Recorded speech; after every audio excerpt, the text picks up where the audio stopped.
About a month ago, Kay Wong asked me if I would do a presentation on economic performance to the IEEE group that he is president of here in Texas.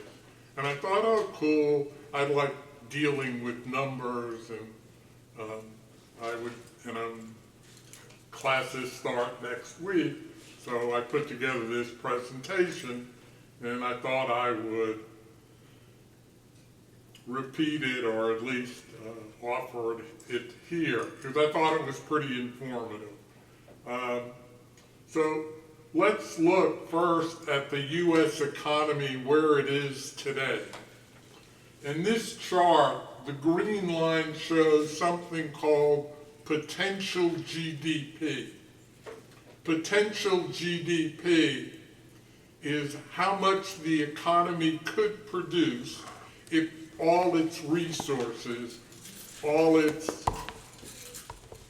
land, labor, capital, and entrepreneurial ability were fully employed. And that's the green line. The dashed line shows where the economy is actually operating.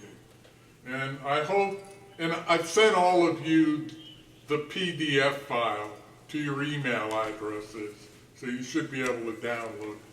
And as you can see, at the beginning of the century, we're okay. We had the big financial crisis of 2008 and 2009, and then the economy, the dashed line, moved in a positive direction for the longest economic expansion that the U.S. has ever experienced. It was over 10 years.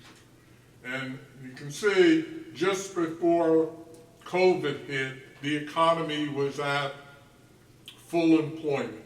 That is, the amount of output we were producing, the goods and services the economy was producing, was equal to the potential amount of goods and services the economy could produce. And the most important factor of production is labor.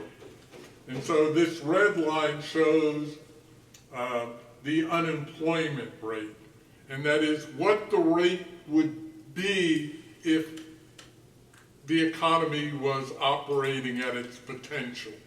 There will always be some amount of unemployment. People changing jobs, students coming out of school looking for a job, structural changes that have occurred, and there were significant structural changes either because of improved technology or the impact of globalization. And as you can see here with the dashed red line, the actual unemployment rate fluctuates a lot more when we have these shaded areas are recessions. But as the economy improved, the unemployment rate declined, and we were operating at greater than full employment. And the reason that occurs is that there are ways employers can motivate more people to enter the labor force. There are about 250 million individuals over the age of 16, which is where workers can come from. Of that, about 160 million individuals are actually in the labor force, either employed or unemployed. Okay, so you can see then what happened with COVID, and then with the $7 trillion, or I should say $5 to $6 trillion of federal transfer payments, federal assistance to address the COVID situation, the unemployment rate dipped down. And we're now actually, again, operating at a rate less than what's called the non-cyclical unemployment rate, but it's easier to know as the full employment rate. And we'll see that is happening. This chart shows what has happened this century, comparing the compound annual growth rate for the U.S. Versus Japan, the United States, the Euro area, and the world. Okay, and it shows both. This one is China. China's had an unbelievable growth rate. That growth rate is slowing down.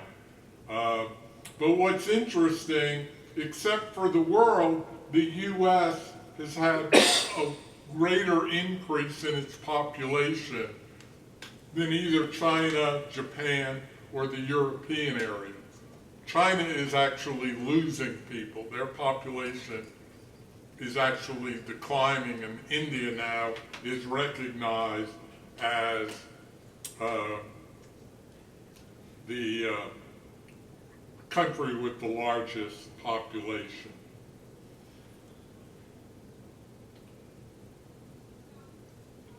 Okay.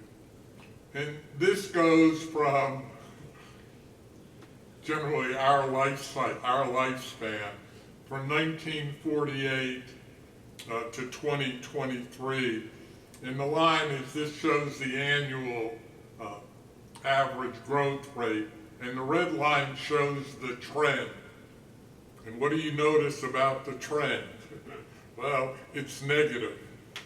Economists talk about so that many, if not most, economic issues are what are called second derivative issues. The first derivative being the rate of change, the rate of growth. So the U.S. economy has been growing. It's not growing as fast, and I differentiate when I teach economics. I generally teach early college, high school students. And so all of them were born this century. I was born last century. So I differentiate my century from their century.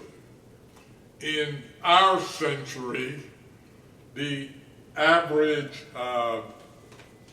annual growth rate in the U.S. economy was 3.6% a year. And the reason for that, a significant factor contributing to that, is what happened to the birth rate following with the boomers. Now we are seeing the consequences of that, because for the next 5 years, there will literally be an additional 4 million boomers who become eligible for Medicare. And that's going to mean a significant increase in Medicare outlays, and also Social Security. This century, in the 21st century, the compound annual growth rate has been 2%. So the growth rate has declined by almost 50%. So the first derivative is positive. In both periods, growth has been positive. But the second derivative is negative. The rate of change in the rate of change is negative. It's declining. And that's, again, as I said, many of the issues that we face in this economy.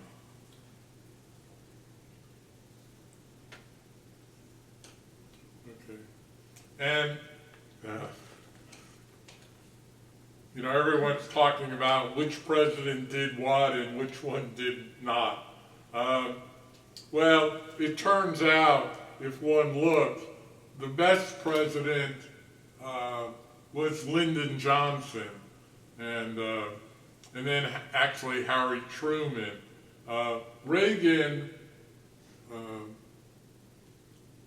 did well, a little, yeah, and Clinton did well, but again, as you can see, beginning in this century with Bush, Obama, and Trump, what happened to the rate of growth? It declined. Okay, now,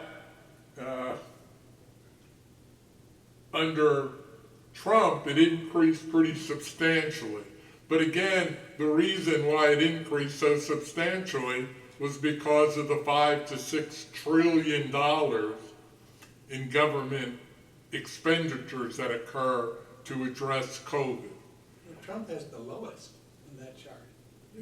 No, I didn't want to say that. Okay. No, yes. But and part of that is because of COVID. I mean, he experienced that, and I didn't net out what COVID had done. Yeah. Yeah. Well, yeah. But yeah, COVID had a dramatically, and there is a way I probably could have done it. I just to have gotten it out, but that was sort of interesting. So the economy is increasing, but it's increasing at a diminishing rate. This, because many of us, if not all of us, have money in the stock market, and this looks at the value of the S&P 500 from 1928 to the present. One of the things that, and on average, if you look, and again, if you look over time, that the overall growth from 1928 to 1923 was almost 10% a year, was the compound annual growth rate. So this century it's been 7.3%. And then, just to even the score, actually under Trump, the market increased by 15.9%. And then year over year for Biden, it was 9.9%.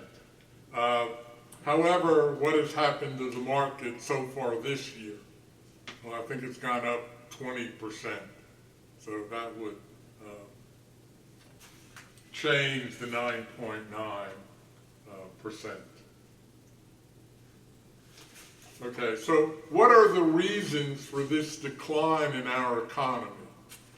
And it has to do with, well, we need resources to produce them, land, labor, and capital. And labor is the most significant resource that is needed in the U.S. economy. And as one notices here, the red line, the red line shows the employment to population ratio. That is the number of people who are employed to the population over the age of 16. And as you can see, this proportion, this percentage, increased over time to about 2,000. And since then, what has happened? It's declined. So a smaller percentage of the population over the age of 16 is working. That's offset to some extent because we have a positive rate of increase in our population. and again, many of the European countries have not only the decline in the employment to population ratio, but their populations are actually in decline. Germany is going to be really hard hit. Italy may already be. Japan and China have seen a loss in their population. The other ratio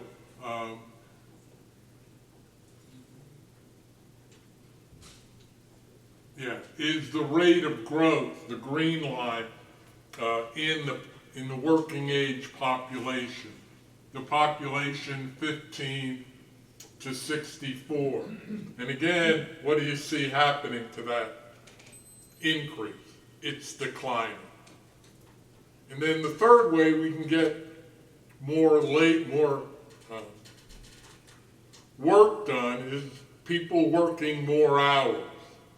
Well, as you can see here, the number of hours that people work has not changed much since the 1948. It's between 40 and 42 hours. So the statistics in terms of where do we get more workers from, while it's still positive, again, the rate of increase is negative.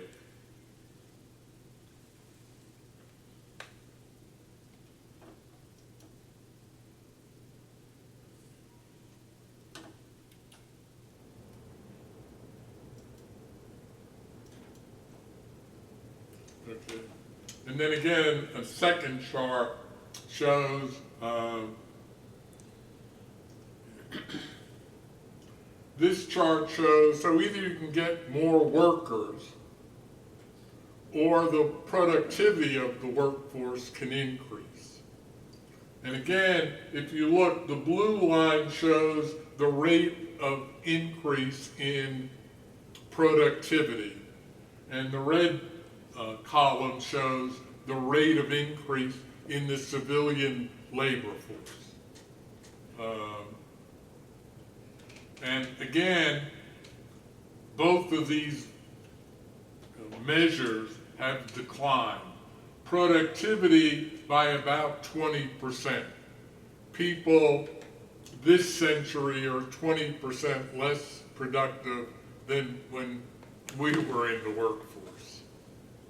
The biggest change, however, is the growth in the civilian labor force, which had been at 1.6%, again, as us boomers entered the workforce. It's now down, it's almost cut in half, it's actually more than half. It's now down to 0.7%. That is, the civilian labor force is growing at less than 1% a year. So again, this points out we're having positive growth, but the rate of increase is going to decline. This chart I've always found of interest. It's called job openings, labor turnover. The red line shows the number of people who are unemployed, and the blue line shows the number of job openings. And as you can see, for much up until 2018, the number of people unemployed, you know, the old adage, let's get these lazy unemployed people and get them to work. Well, there were more unemployed people than we had job openings. But except for the COVID period, we are now finding that the number of job openings exceeds the number of people unemployed. Even if all the unemployed people, the 4% of the workforce, the 6 million who are unemployed took a job, we'd still have about 1.3 million job openings that could not be filled. So we have a shortage of labor in this country. Okay. So where does that lead us to? Well, I'm using the Federal Reserve Open Market Committee forecast. And then in June, what they've shown is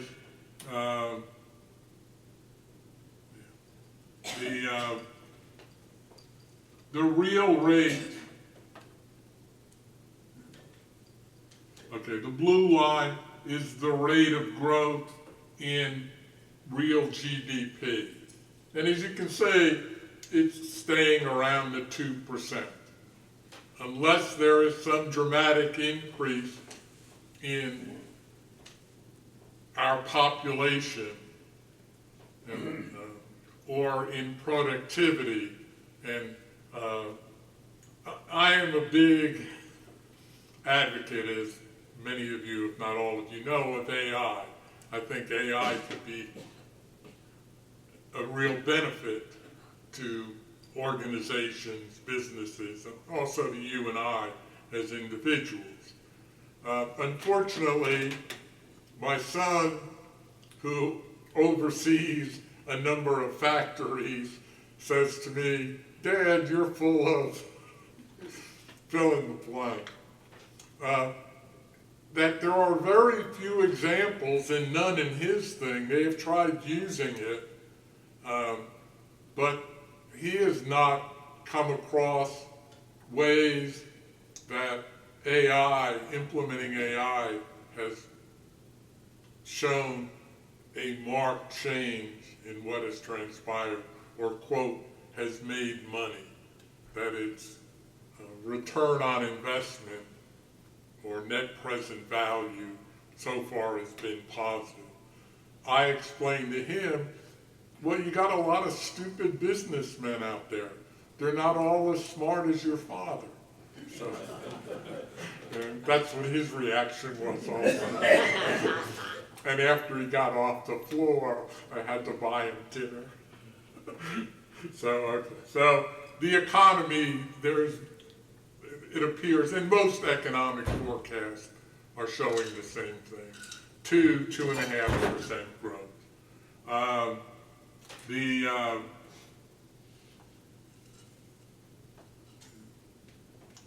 red line shows the unemployment rate will increase somewhat from about the 4%. The blue dash line shows interest rates, the federal funds rate, which is now a little over 5%.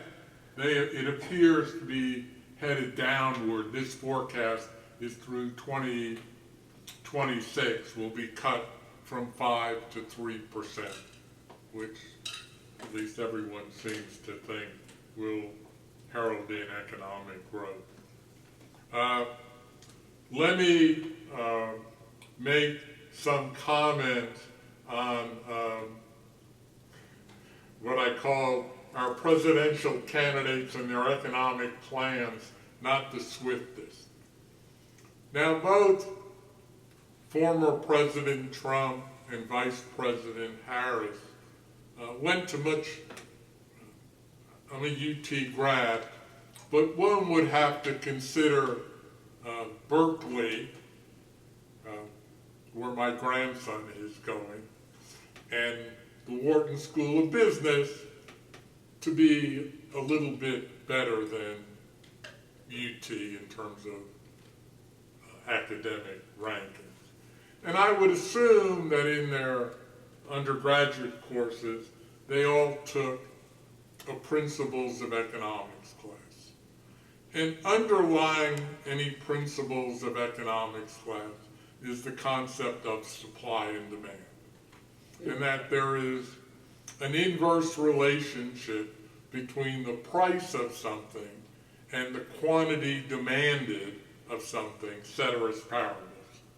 So the blue line shows the demand curve, the initial demand curve. And you could make up, let's call this, we'll start with Vice President Harris, let's call it child care. So people will be willing to purchase more child care at a lower price. If the price of child care goes up, again, ceteris paribus, people could afford to buy less of it. There is also a supply curve, which is the orange line. And with the supply of childcare, there's a positive relationship between the quantity supplied of childcare and the price. As the price goes up, okay, the quantity, that is the amount of childcare that suppliers, and for those of you who operated in the corporate world or own your own business, it's pretty intuitively obvious. If people are willing to pay me a higher price, I'd be more than willing to supply more of what I'm producing. And so at the higher price, there'll be more child care services offered. Where the blue line and the orange line intersect is called the equilibrium. That is, the quantity demanded of child care equals the quantity supplied. And both parties are happy. Consumers are getting the amount of child care they deem sufficient at that price. And suppliers of child care are getting a price that allows them to offer the service and for them to make a, quote, profit. Okay, so we have what I call point E1, where the orange line equals the blue line. So now, one of the things that, and I'm differentiating economics from the politics. So Vice President Harris has advocated both a subsidy for housing and a subsidy for child care. And so if I gave you $6,000, I think it's a tax deduction for child care, the effective cost to you of getting child care will be reduced. Well, what that will do is increase the demand. That is, it'll shift the initial demand curve upward and to the right. And if you don't do anything to the supply of child care, what's going to happen? Well, we're going to see we'll get more child care, but what's going to happen to the price of child care? It's going to go up. Okay? Which is, and it seemed to me, you got much better economists than me working, on your staff. This to me seemed to be, again, intuitively obvious that what is going to go on. I mean, part of the reason that we had the dramatic increase in inflation with the COVID is, I'm not sure how many of us received a $1,400 check from the government with the first bill that was passed after President Biden took office in January of 2021. Well, again, if you give people $1,400, what are they going to do with it? Well, probably we'd be more likely to go out to eat and spend more money. And if we have more income, that's going to increase demand, which is going to increase the price. Now, not to show my apolitical view, former President Trump would like to impose a tariff on imported goods and deporting 10 million undocumented individuals. So again, if we looked at this supply and demand curve, okay, if we start here at E1, well, let me go back. So EH is what would happen, the consequences of, to me at least, this providing a subsidy either of people for the child care. With the housing assistance, there is still a provision to subsidize, to reduce regulations and so on, to make it easier for home builders to build homes, which should reduce their cost, which will have a supply side impact. But with former President Trump, so if this is the x-axis being the labor force and the y-axis being wages, so we're starting again here at E1, deporting 10 million undocumented workers. Now remember what I said about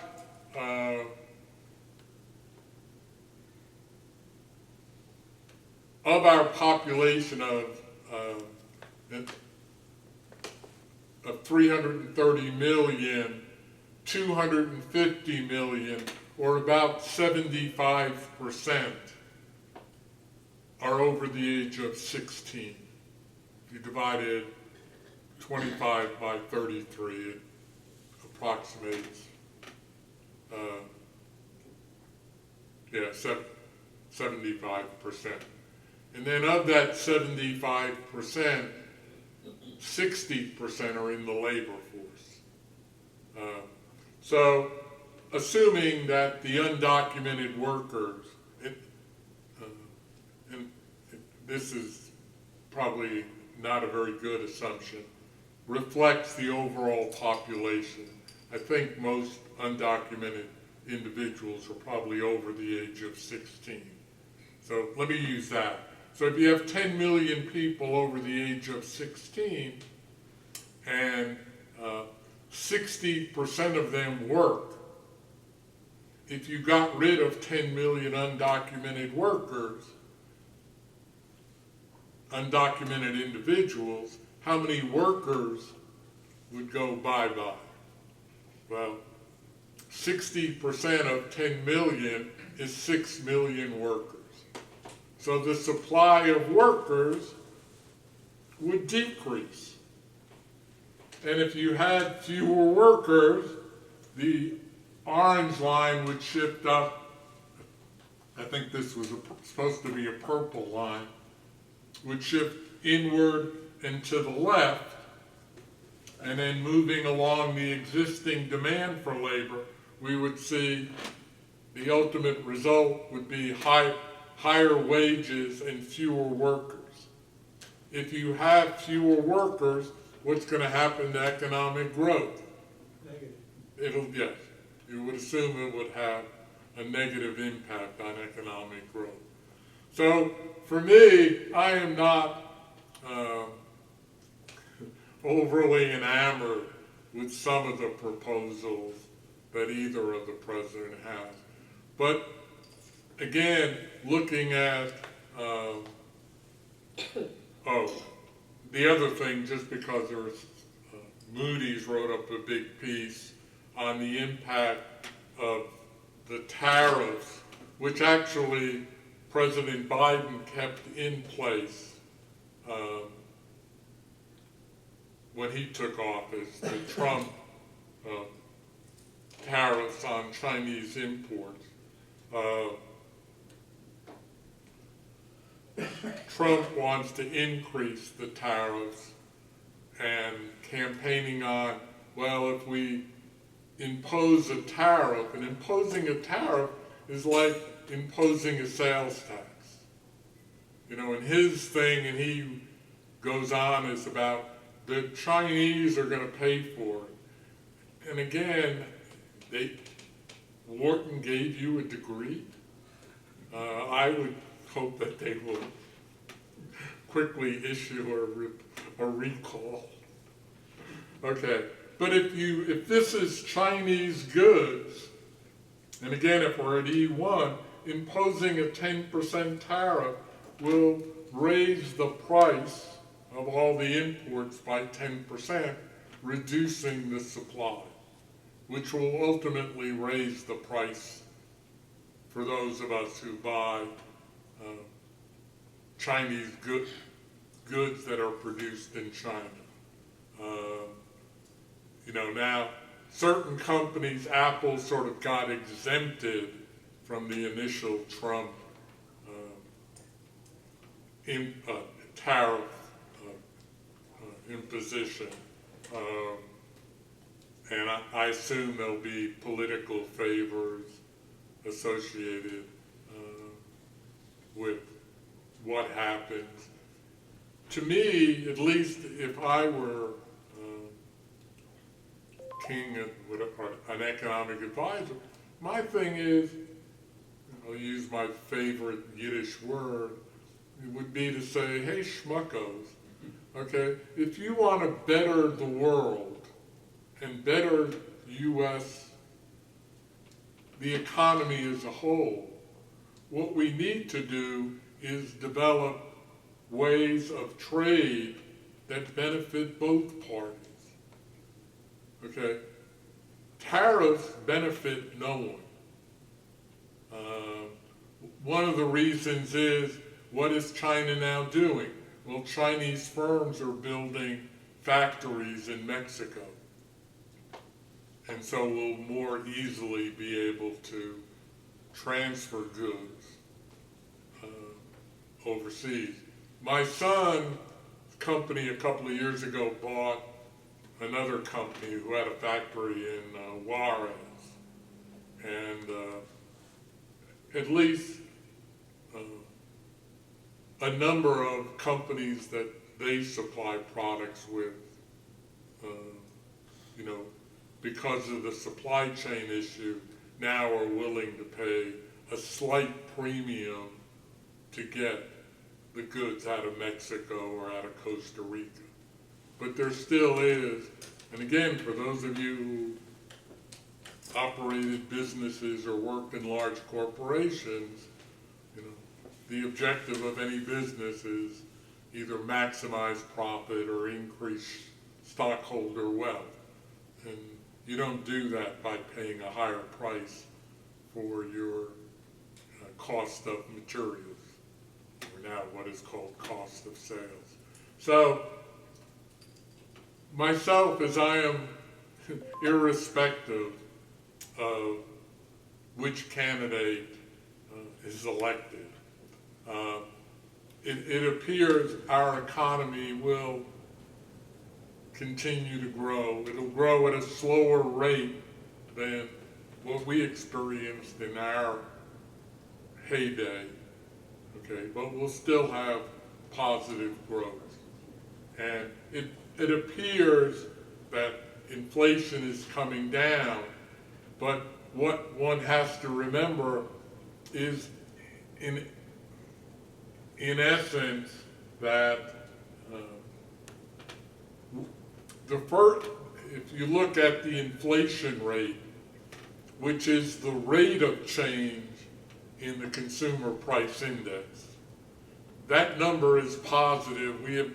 We have never had, at least since 1929, an extended period of deflation where prices have actually declined. Japan has had periods of deflation. Deflation is actually worse than inflation. The reason being, if you expect the price of something to decline tomorrow, what will you do today? Wait. You'll wait to get it. And if you don't buy the goods today, producers don't need to do what? Produce the goods, which means they don't need workers. So deflation is much more difficult to address.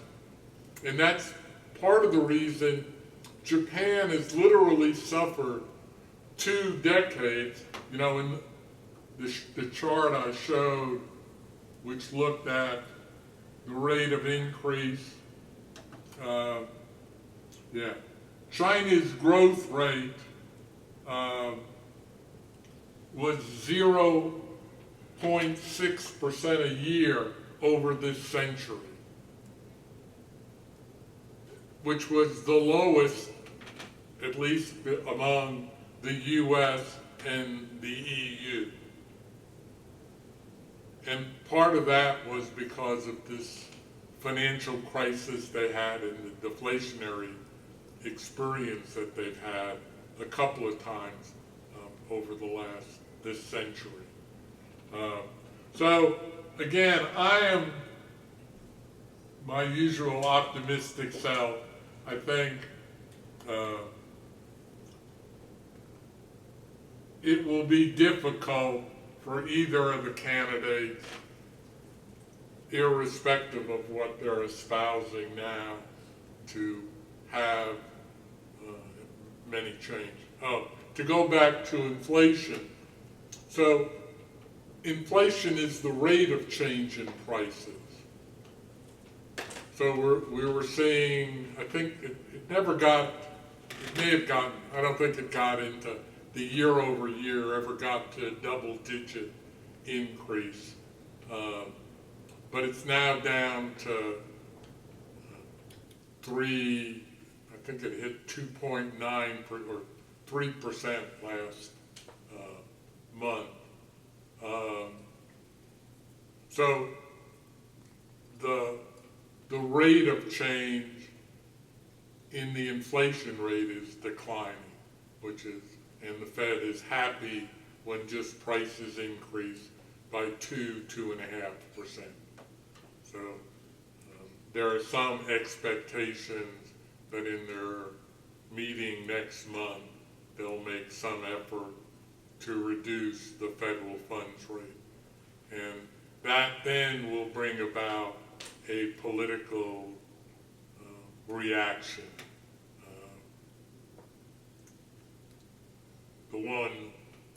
If the rate declines, that should benefit the party in power today, the Democrats, and adversely impact their Republican opposition. So there is no doubt that we will find out how many other choice words are in the former president's vocabulary. So I'll get a big chuckle out of that.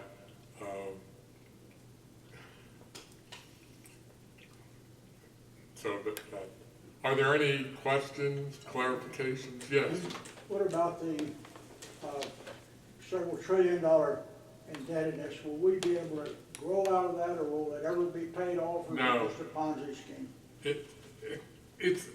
Here's the interesting thing with the federal debt and deficit. To a certain extent, we have, as long as the Fed is able to produce right checks, they've purchased, I think, $6 or $7 trillion of the federal debt is held by the Federal Reserve. All the Fed does is credits the bank with reserves. But the other thing that's actually, you may not be aware of, is foreign countries also own about $6 to $7 trillion of the federal debt. Now, why do they own so much of our debt? Well, because we buy so much from overseas. And when these overseas suppliers receive payment, when Apple sends Foxconn trillions to produce the iPads, Foxconn then takes that money, and some of it is used to buy government bonds, U.S. government bonds, because U.S. government bonds are the safest, are the risk-free financial asset. So as long as, my hope will be that they'll be able to reduce the rate of increase. And there's not much to eliminate the federal deficit, the $1 trillion federal deficit. You would almost have to eliminate what's called all discretionary spending. The federal deficit, I think this year will be 1.5, close to $2 trillion. Most of the $6 trillion in federal expenditures are payments to you and I. Our Social Security check and our payment for Medicare. That's 70% of federal expenditures are what are called mandatory expenditures.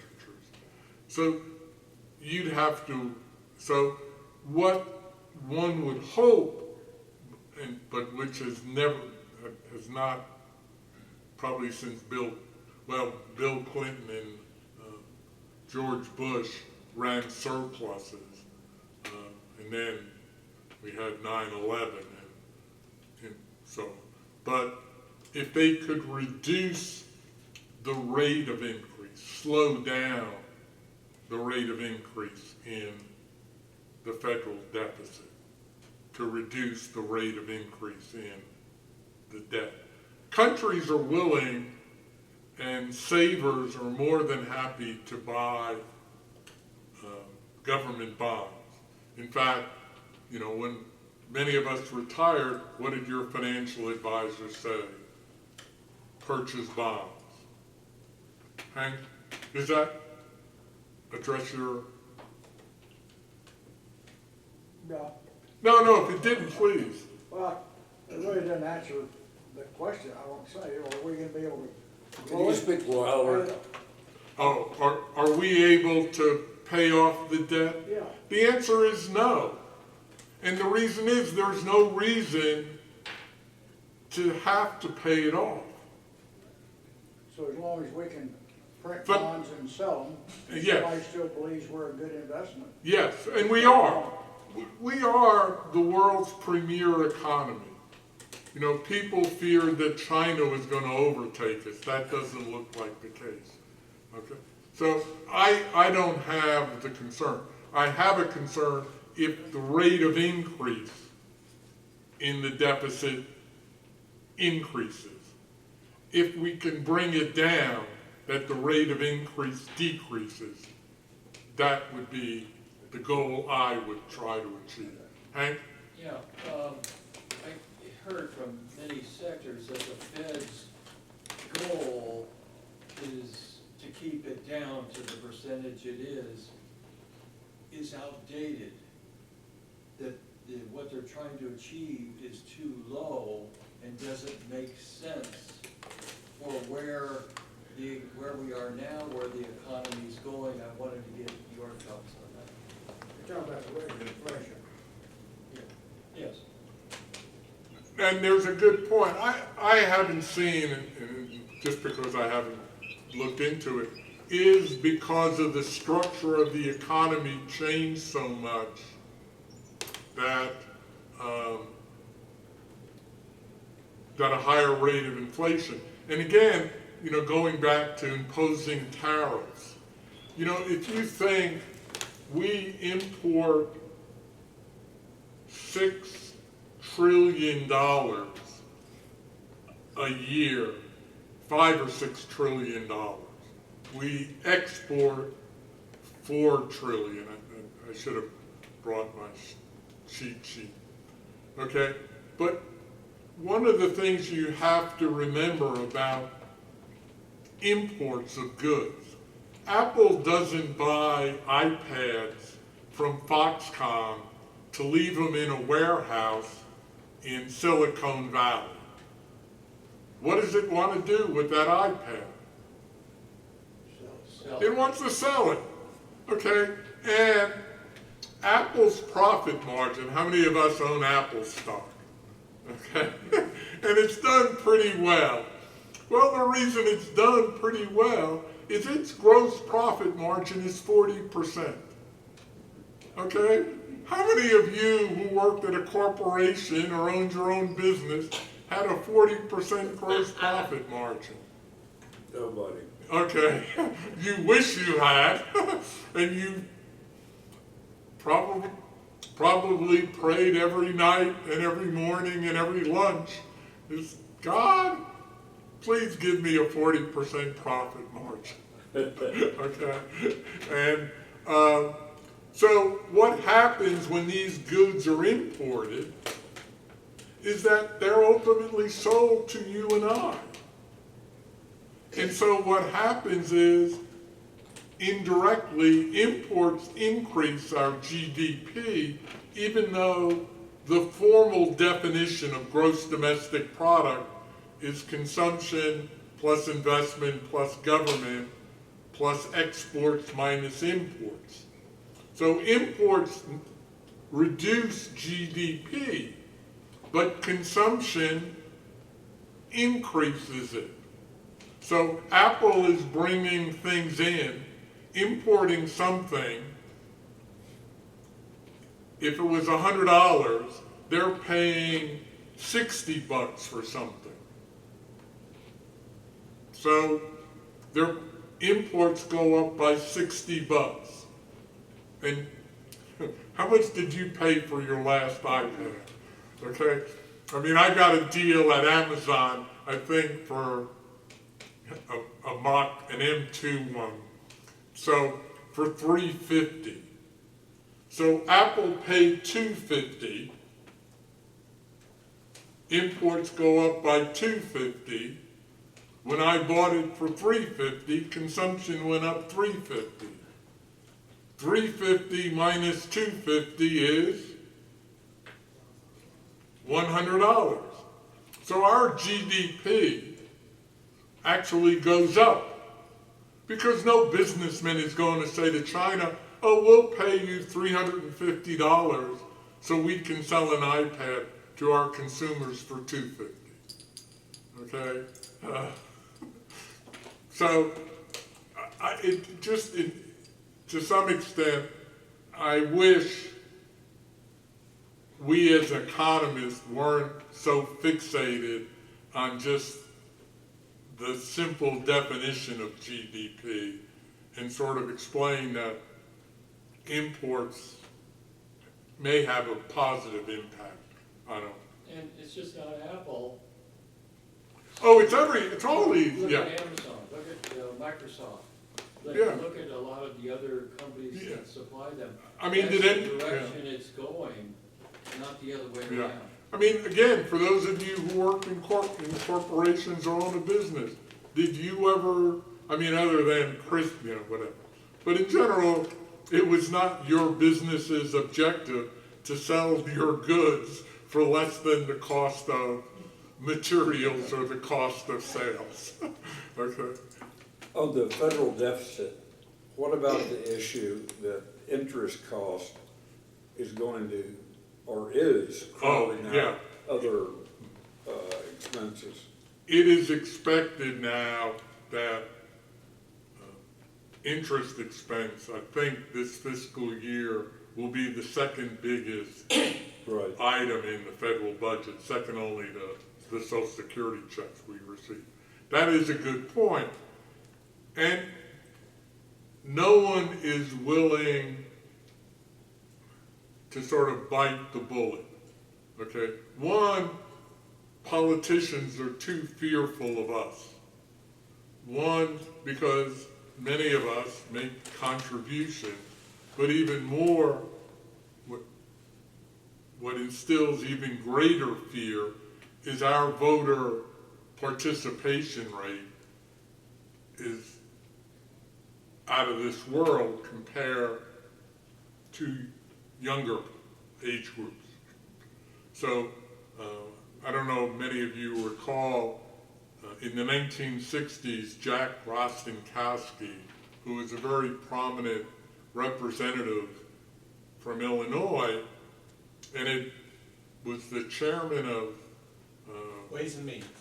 Ways and Means, which appropriates funds, came up with a plan to provide Medicare recipients with an emergency insurance add-on to Medicare. But it would require that Medicare recipients pay a fraction of what the cost would be.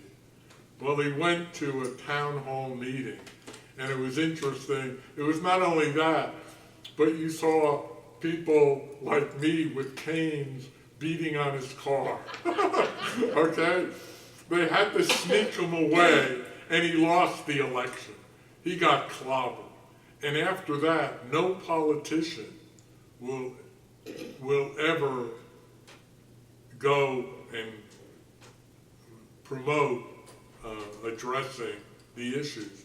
I mean, again, as I said, there's going to be 4 million individuals turning age 65 through the rest of this decade.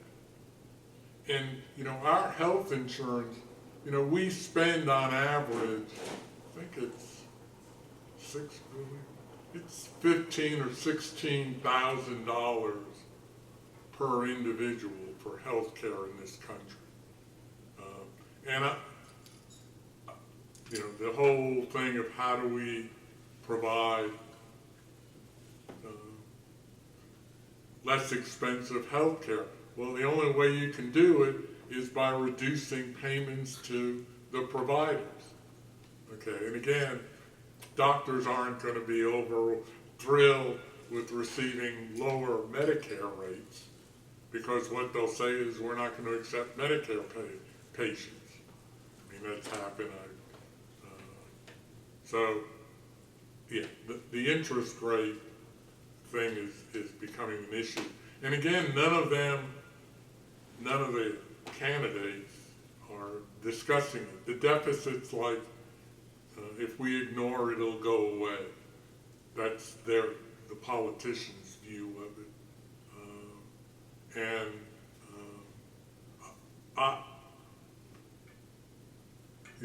I used to tell my students, if you wanted to get rid of the debt, this was when the federal debt has 2 parts to it. There's a part of the 30-some billion dollars that is the total debt. About 26 of it is held by you and I, quote, held by the public. The government itself holds $6 trillion of the debt, and you used to remember the lockbox that Al Gore talked about to put the Social Security surplus and it couldn't be used. Well, Social Security used to be a major funder of the federal debt with its surplus. Well, it's now at the point that it has to draw down from its, quote, savings account at the Treasury. But it used to be when the debt held by the public was around $20 trillion, or even when it got to, it's now, the nominal GDP is about 25 trillion. I just said, well, for everything that's produced, there's an offsetting income. So if you needed to get $25 trillion, what could you do? Well, you could impose 100% tax. The government would collect the $25 trillion, and all of us who held U.S. government bonds would get what? A payment. So government bondholders would have income, people without would not. So, yeah, no, but you raise a good point, and until they reduce the rate of growth, there will be significant consequences of that. Where they'll be cutting spending will be interesting. Again, it's not, seems to be much of a concern in terms of what either of the candidates are running on. Sad. Yes, any other questions, comments, concerns? Okay. Okay, well, I appreciate your attendance, and I hope it was at least semi-informative. Thank you all.